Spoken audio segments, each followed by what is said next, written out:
সব ধান 3টা ধান আলাদা আলাদা করে বস্তা করেছো?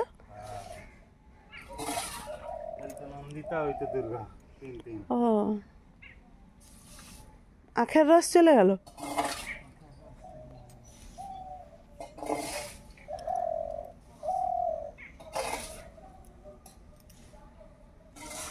তুমি তো আমাকে ডাকতে পারতে গো, এত সকালে একা উঠে সব ধান বস্তা করলো। আমি অশ্বিনীকে ডাকলাম, সে হয়তো 9টার দিকে চলে আসবে, তাকে আবার না বলতে হবে। কটা থেকে উঠছে? 5টা থেকে?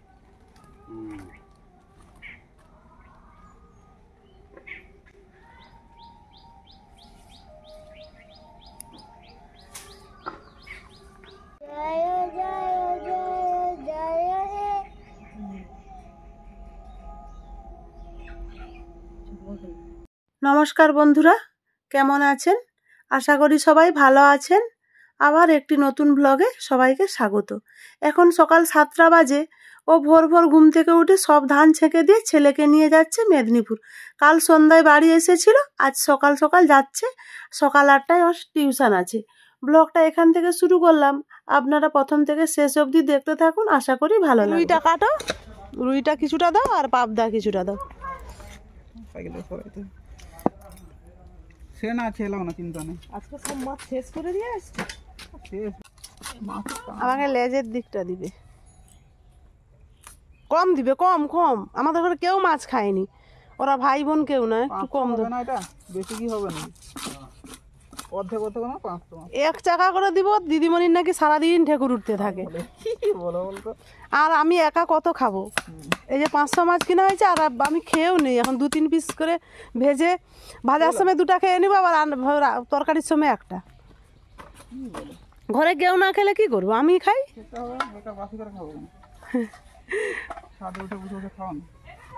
আমি মাছটা একটু খেতে প্রচুর পছন্দ করি না। হ্যাঁ, 500 হয়নি, ও দরকার নেই। আর ওই পাবদা একটু দিয়ে দাও।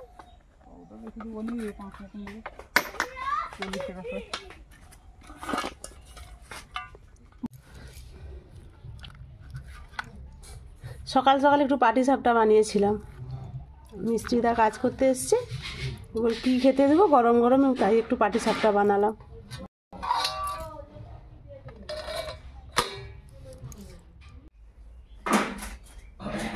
ফ্রিজের মিস্ত্রিকে একটু ফোন করে দাও না, কালকে যেন আসে। কেন রবিবার তো কেউ থাকবো না। না, ফ্রিজটা কি হঠাৎ করে সে পিছনের দিকে যে পাইপটা দাদা, ওইটাই নাকি ফুটো হয়ে গেছে।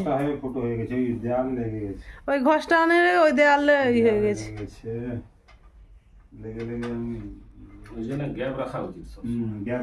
গ্যাপ রাখছিলাম কি করে, গ্যাপ ওই দিকটা ছিল একটা করে, এদিকে ঠেকে গেল। আমি দেখছি।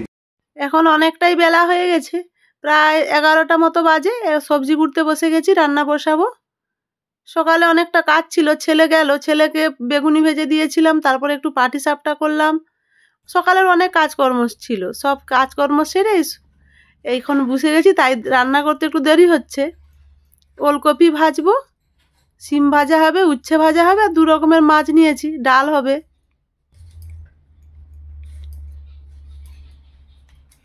আর সর্ষে পোস্ত দিয়ে একটু পাবদা মাছটা করব ভাবছি। চলুন, সবজি কাটা হয়ে গেছে, এবার মাছটা কেটে নেই।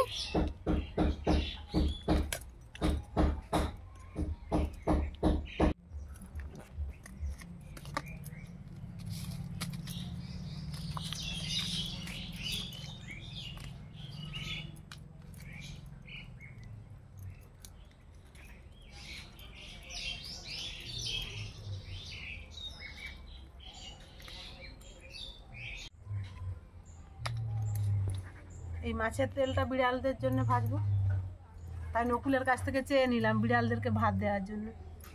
মাছ ছাড়া বাবুরা ভাতই খাবেন।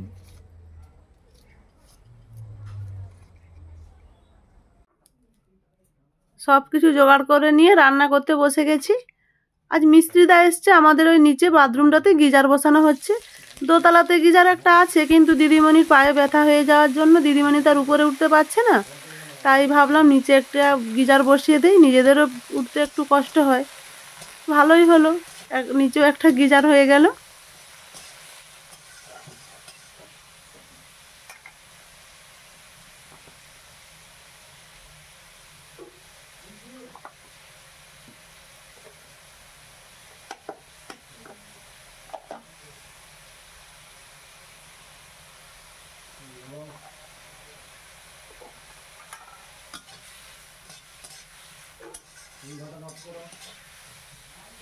ইনভার্টারটা অফ করো। হ্যাঁ, সবাই লাভ করেছে।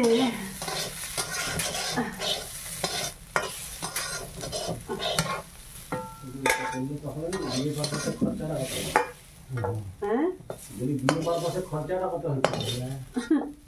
অনেক বর্ধমান, ওই জন্যই তো বলছি লাভ করেছে। ওখানে গল্পটা কি বলছিলাম বুঝতে পারছি একটু আগে, ওর ভাগনার ব্যাপারটা। 24 পরগনা মেয়ে আছে, হ্যাঁ, দক্ষিণ 24 পরগনা 12ই কোথায়? ইলেকট্রিক কখন আসে? হ্যাঁ, কারেন্ট আমাদের এদিকে অনেকবার যায় কারেন্ট।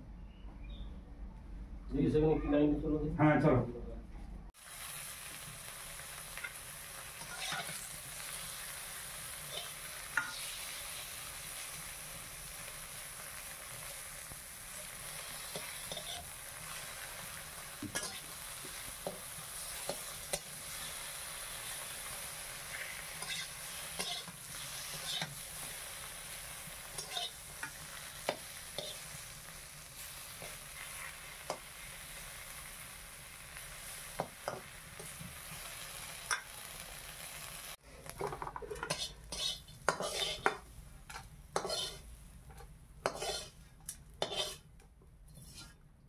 তিন রকমের ভাজা হয়ে গেল,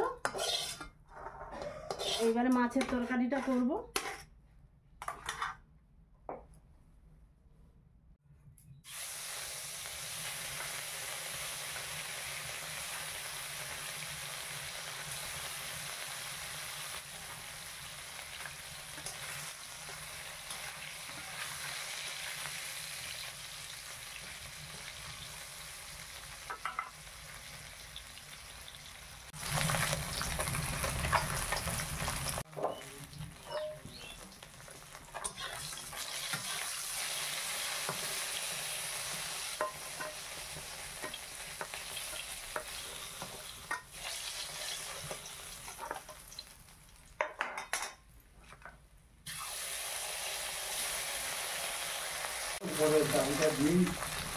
না দাদা, 8:30টার দিকে এসেছিলেন, এসে বলছে, আমি বলেছিলাম ভাত খাওয়ার কথা, বলে না না আমি ঘরে গিয়ে ভাত খাবো।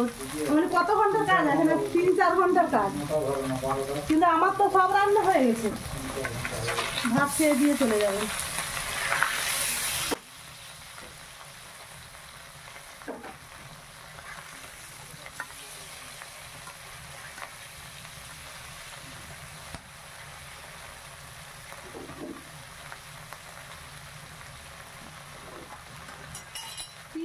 গ্রাম পাবদা নিয়েছি 120 টাকা, 400 টাকা কেজি।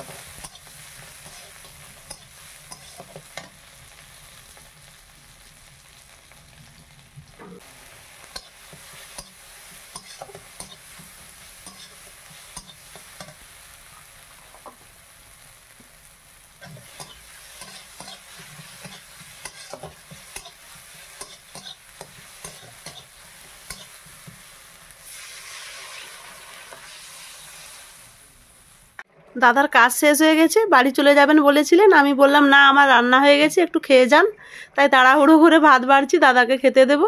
পাবদা মাছটা হলেই হয়ে যাবে, ততক্ষণকে ভাতটা বেড়ে নিন।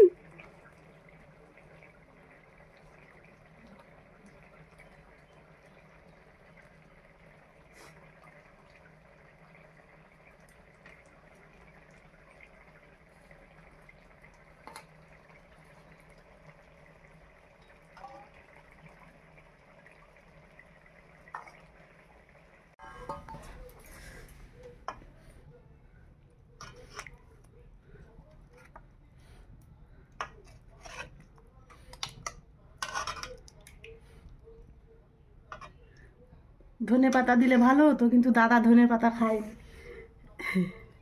তাড়াতাড়ি করে এরা গোপালের মা দিয়ে গেছে, মানে আমার মাসি। তরকারি খেতে চেয়েছিলাম একদিন, মাসি কত কি রান্না করে দিয়ে গেছে।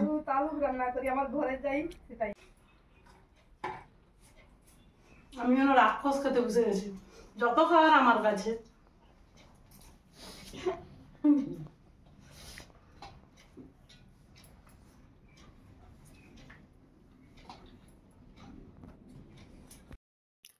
এখন প্রায় 2টা বেজে গেছে, আমরা খেতে বসছি। বন্ধুরা, আপনারাও দুপুরের খাবার খেয়ে নিন। আর আমার এই ভিডিওটি যদি ভালো লেগে থাকে, আপনারা লাইক, কমেন্ট, শেয়ার করবেন, সাবস্ক্রাইব করবেন, আমার পাশে থাকবেন। আজকের মতো আসছি। সবাই ভালো থাকুন, সুস্থ থাকুন।